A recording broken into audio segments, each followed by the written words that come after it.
Keren ini. Anak seusia 14 tahun sudah tanya aliran Islam. Berapa? Oh, 13 tahun. Angka sial. Malah angka sial.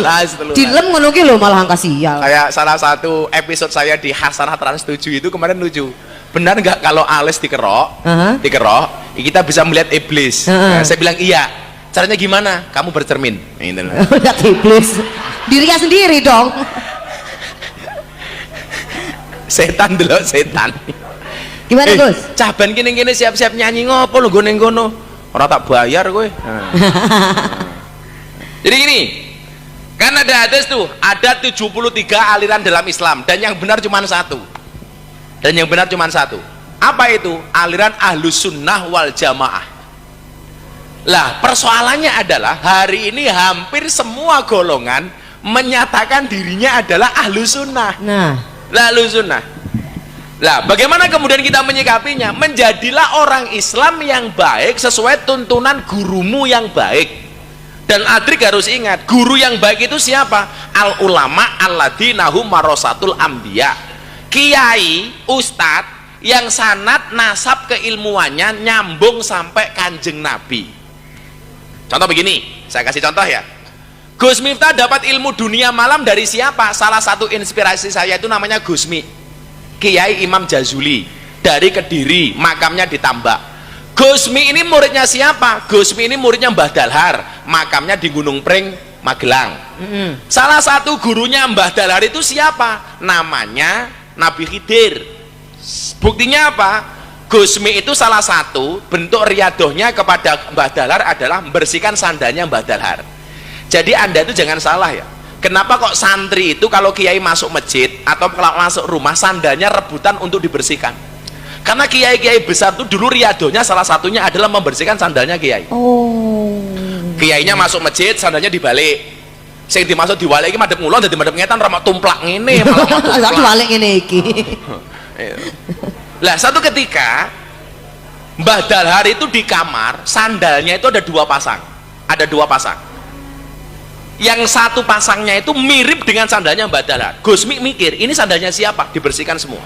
Ini nggak mungkin kalau orang biasa sandalnya sama kok. Akhirnya ditunggu sampai jam 2 malam tamu nggak keluar. Begitu Gus Mi ketiduran, tamunya keluar lari, dikejar sama Gus Mi. Cuman kelihatan punggungnya tok. Maka kemudian Gus Mi bertanya kepada Mbah Dalhar, Mbah, tadi malam siapa tamunya kok sandalnya mirip dengan jenengan? Nggak dijawab sama Mbah Dalhar. Keesokan harinya ditanya lagi, sinten Mbah? Mbah Dalhar jawab, tamu saya semalam adalah Nabi Khidir alaihissalam. Jadi kalau kemudian saya bersanad soal ilmu itu, barangkali ya mohon maaf, Nabi Khidir punya murid namanya Mbah Dalhar, Mbah Dalhar punya murid namanya Gus Mi, Gus Mi punya murid namanya Miftah. Maka saya bisa mempertanggungjawabkan kenapa saya ngaji di klub malam. Kalau kemudian hari ini dipermasalahkan oleh Ustadz Mahir Atuwailibi, dipotong kemudian di Twitter, di tweet, Gus Miftah mengatakan pengajian dengan lonte itu adalah pengajian paling menyenangkan. Saya jawab ya, itu dulu sarkas, sindiran. Bahwa kemudian orang-orang yang mengkritik saya pengajian di klub malam, saya sindir, ya menyenangkan. Kenapa? Karena ngajinya berpahala, matanya bervitamin. Itulah alasan kenapa kalau saya pengajian pasti pakai kacamata hitam. Agar? Kenapa? Karena kalau pakai kaca lemari berat. Dapur kaca lemari. Benar. Jadi saya punya sanad. Kalau kemudian Mahir mengatakan Gus Miftah apa cinta lonte? Ya, saya cinta dengan lonte. Saya senang dengan lonte. Karena senang belum tentu pakai. Orang make belum tentu senang. Pinter kok jawab aku. Wong seneng belum tentu make. Kalau make belum tentu seneng. Wong royal kira nganggo seneng waton bayar, plik rampung ngono kuwi tok. Kalau kemudian saya ditanya, "Kenapa kok senang, Gus?" Bagaimana saya tidak senang? Ketika saya ngaji mereka nangis, ingat dosa. Saya berdoa, ya Allah ampuni dosa mereka, mereka tidak tahu melakukan ini ya Allah, karena kebutuhan keluarganya ya Allah, karena untuk orang tuanya, karena untuk anaknya. Begitu saya berdoa mereka menangis. Bagaimana saya tidak senang dengan mereka? Saya itu kalau berdoa dengan mbak-mbak malu karena mereka menangis. Maka kadang-kadang saya ikut-ikutan menangis. Kenapa saya menangis? Apakah karena saya ingat dosa? Enggak. Saya nangis karena gengsi. Lonte nangis masa aku ora. Wah. Karena gengsi. Jadi kalau kemudian ngomong soal itu, maka Adrik harus belajar kepada guru yang benar ke depan. Lah, kalau kemudian guru yang benar itu seperti apa? yang sanad ke ilmunya nyambung sampai Kanjeng Nabi. Karena kiai itu juga modelnya macam-macam le. Kenapa kiai macam-macam? Karena Nabi juga jumlahnya banyak, maka warisannya beda-beda. Nabi itu jumlahnya berapa Aldrik? Berapa jumlah Nabi? Bukan 25, 124.000 Nabi. Banyak sekali ya. Lah kiai itu ahli warisnya para Nabi, maka warisannya beda-beda. Ada kiai mendapatkan warisan kekayaan dari Nabi Sulaiman, maka ada kiai kaya umpamanya kayak temennya Mbak Maya, Ustadz Yusuf Mansur kaya. Ada kiai mendapatkan warisan Nabi Dawud kerajaan, maka ada kiai jadi wakil presiden, Kiai Ma'ruf, Gus Dur. Ada kiai mendapatkan warisan Nabi Musa, gagah begitu turun, Gus Maksum, pendekar pagar Nusa, gagah. Ada kiai mendapatkan warisan Nabi Khidir, cerdas, ada Pak Kiai Said, ada Ustadz Adi Hidayat, ada Gus Bahak, cerdas. Ada kiai yang mendapatkan warisan Nabi Isa, kere umpamane Heri sapi balap, kere umpamane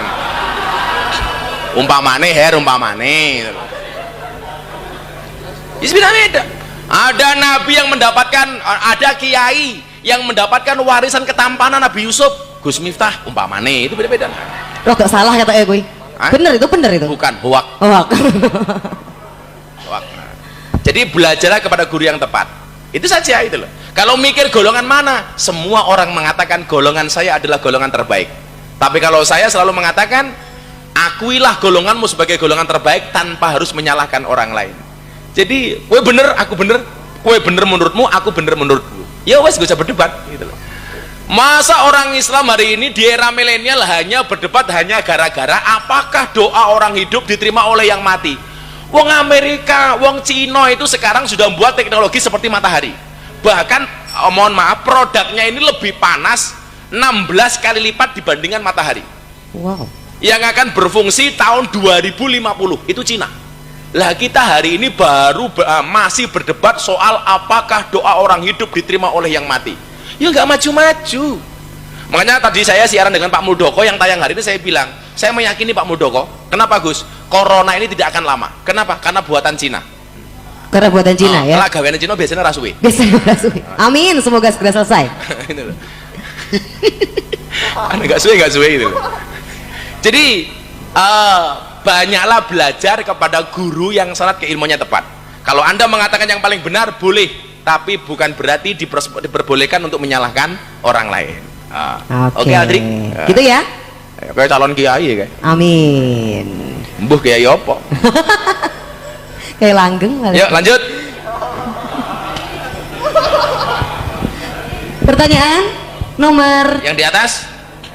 Ada di atas? Ada lagi nggak? 6, nomor 6. Ada lagi? Oh, yang di sebelah sini nih. Mau nanya, Mbak? Ya, yang tanya malu nggak apa sih? Mau nanya malu. Belakang ada ini nih kayaknya, Vira. Ada? Ada. Sebentar, di depan dulu, yang depan dulu. Oke. Mau nanya, Mbak? Jadi. Assalamualaikum warahmatullahi wabarakatuh. Waalaikumsalam warahmatullahi wabarakatuh.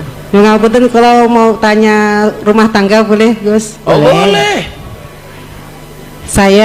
Nama saya Astri, rumah saya Sayegan. Oke. Saya sudah berumah tangga 20 tahun lamanya. Wow. Tapi setiap tahun suami saya selalu ada hadir wanita lain setiap tahun. Setiap tahun. Ganti-ganti terus. Kok kamu tahu? Karena saya ngonangi. Oh, OTT, operasi tangkap tangan. Oke.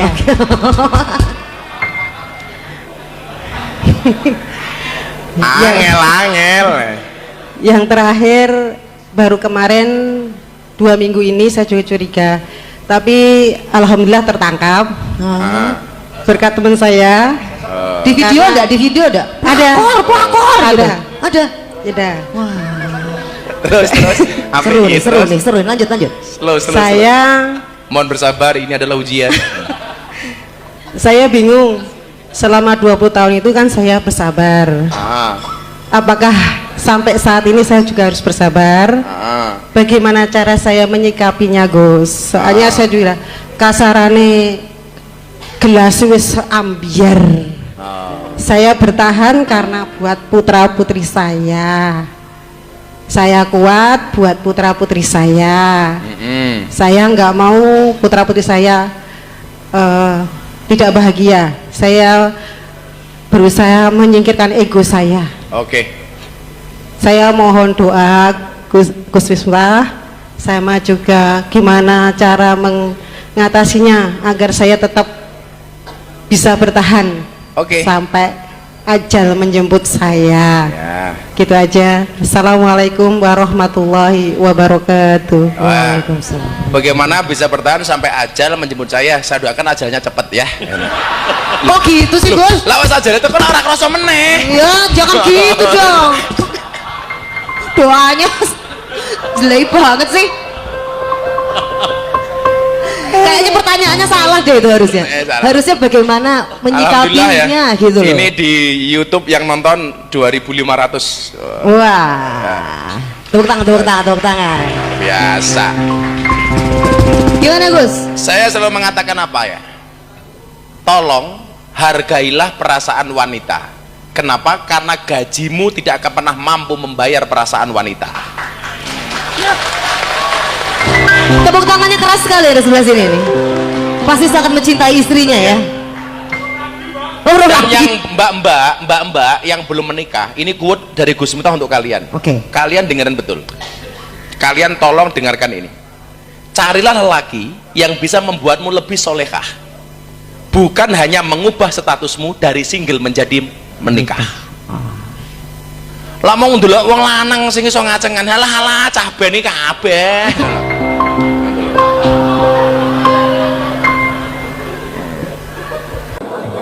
Makanya kalau kamu cari istri, cari suami jangan terburu-buru. Katakan jomblo nggak masalah. Jomblo itu bukannya nggak laku. Jomblo itu sungguh sangat mahal harganya. Kenapa? Yang bergonta-ganti pasangan itulah yang murahan, tak kandani. Gak. Ngomong ke jomblo, saya jomblo bukan karena saya nggak laku, tapi karena saya mampu menahan syahwatku. Wah, tepuk tangan untuk jomblo. Tarik sis. Aku loh diomongin ngono aku sedih nduk gitu loh. Jadi carilah lelaki yang bisa membuatmu lebih solehah, bukan hanya yang sekedar mengubah statusmu dari single menjadi nikah. Lah, bagaimana kemudian kalau sudah terjadi seperti itu? Nggak ada orang menikah itu diniati untuk putus, untuk bercerai, nggak ada. Tapi juga Islam nggak melarang untuk bercerai. Maka dikatakan abhodul halal indallahi at-tolak. Kalau memang masih bisa dibicarakan, dibicarakan. Kalau nggak kuat ya gimana lagi? Karena perceraian itu halal walaupun dibenci sama Tuhan. Kan pertimbangannya banyak, Nduk. Apakah saya harus bercerai atau lanjut? Pertimbangannya terbanyak, variabelnya banyak. Termasuk apa? Termasuk soal anak, termasuk bagaimana kemudian kehidupan berikutnya dan lain sebagainya. Lah kalau kamu masih kuat, ya dinasihati, kamu doakan. Ya kalau kamu nggak kuat ya sudah. Makanya cowok-cowok itu, cewek-cewek, kalau ada cowok senang dengan kamu nggak, jangan sampai kemudian kamu hanya dimodusin. Katakan sama pacarmu, Mas, kalau kamu yang sayang sama aku, lakukan satu di antara dua. Apa? Halalkan atau tinggalkan. Sikap ya. Sikap. Sikap. Solusinya gini, siji gue sabar, loro gue njeluk pegat. Wong wedok kira iso megat tapi bisa mengajukan pegat. Sabar anten wates apa mboten Gus? Ora ana sabar duwe wates, sing duwe wates mung kulon progo. Wates. Gitu Bu. Oke Mbak Asri ya, saya doakan mudah-mudahan keluargamu baik-baik saja. Amin. Ya. Wah. Oke. 20 tahun. 20 tahun ada. Tiap tahun ganti. Tiap tahun ganti. Maka kalau Gus Miftah berprinsip Gus Miftah ini seperti tikus. Apa tuh? Mlebu metu lenge mung siji. Lenge mung siji. Itu kalau jadi sinetron Indosiar bagus. Apik, pasti apik. Beranak dalam kubur. Salah. Bukan. Derita istri fuckboy. Istri fuckboy. Derita istri fuckboy. Oke, yang di belakang Nis. Ada lagi? Nomor 7. Ada? Ini. Ngaji alon alon lagi. Grup The Paragon sapa santri sing nakal ra iso apa-apa. Aku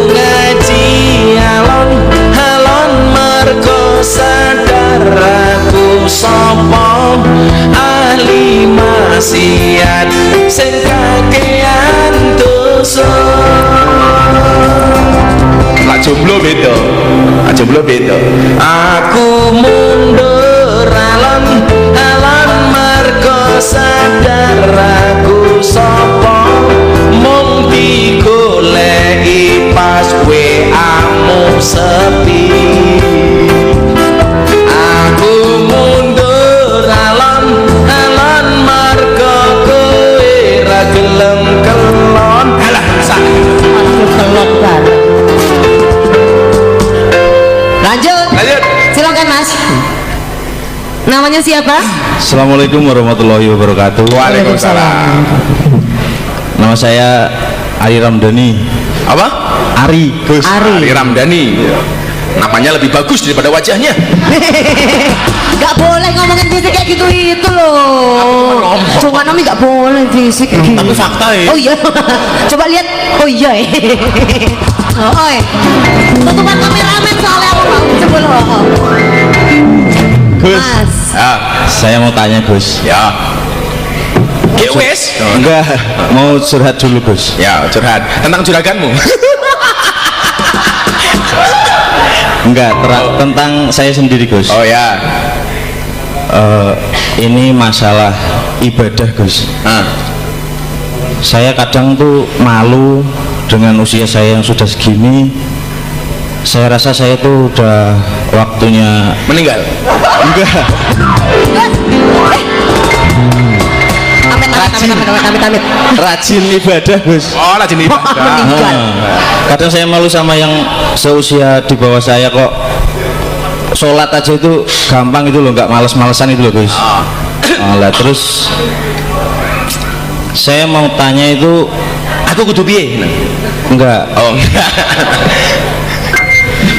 Tuhan itu menciptakan manusia itu untuk taat beribadah kepada Allah. Sedangkan Tuhan juga itu mengizinkan setan untuk menggoda manusia supaya tidak beribadah. Apa saya banyak setannya Gus? Dulu Gus. Okay. Jadi saya pengen penjelasan Gus Miftah itu gimana biar saya itu bisa taat Oke, biar bisa di setan ya. sholat ge gampang ngoten lho Gus, mboten males ngoten pripun Gus. Oke. Terima kasih. Los dondang lanjut lehmu maksiat tutup no senengmu rasa mikir akhirat nanging elingono yen Israel nakono kabarmu tandane iku ora rindu nanging pengen banget jabut nyawamu. Ari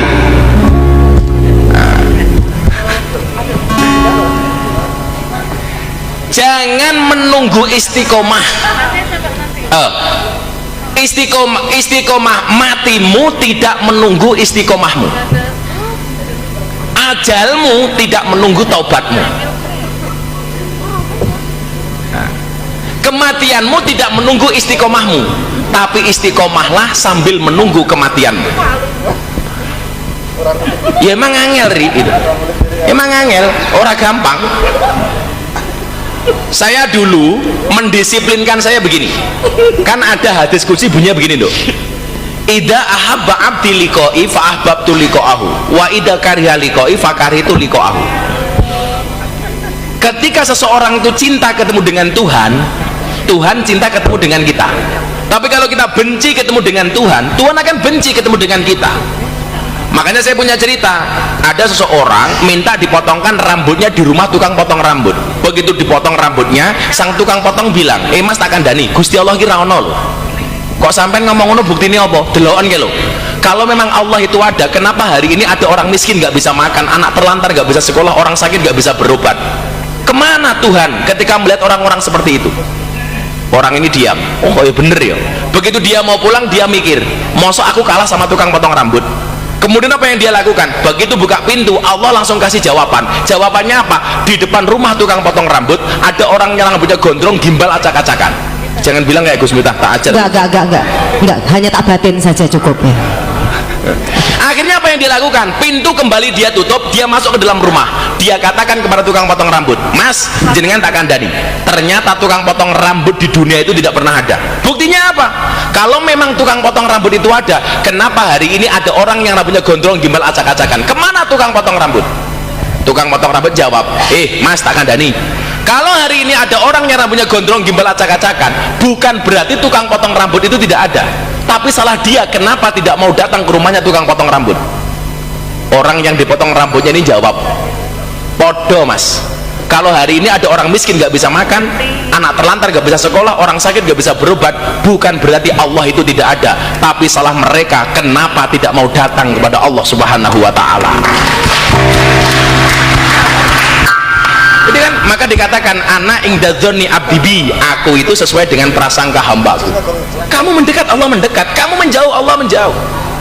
Aku tahu ngerasa gini, bagaimana kemudian saya dulu wes sholat duha, sholat 5 waktu tertib, tapi kenapa kok kemudian hidup saya susah?